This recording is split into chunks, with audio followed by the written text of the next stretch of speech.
বাঙালির সুখ দুঃখ হাসি কান্না একদিকে আর চিংড়ির মালাইকারি অন্যদিকে। আজ বানাবো সেই ঐতিহ্যবাহী মালাইকারি।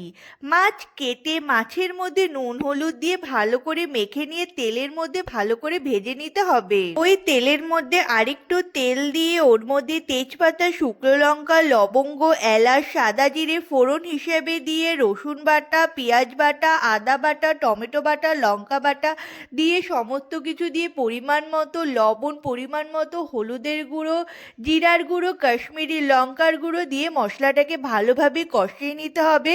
এরপর নারকেল থেকে দুধ বার করে সেই দুধটা মশলার থেকে যখন তেল ছেড়ে দেবে তখন সেই দুধটাকে সেই মশলার মধ্যে দিয়ে ভালোভাবে নাড়াচাড়া করে ওপর দিয়ে ভাজা চিংড়ি মাছগুলো দিয়ে একটু ভালোভাবে ফুটিয়ে নিতে হবে। ফুটে গেলে ওপর দিয়ে চেরা কাঁচা লঙ্কা ছড়িয়ে দিলে রেডি আমাদের চিংড়ির মালাইকারি।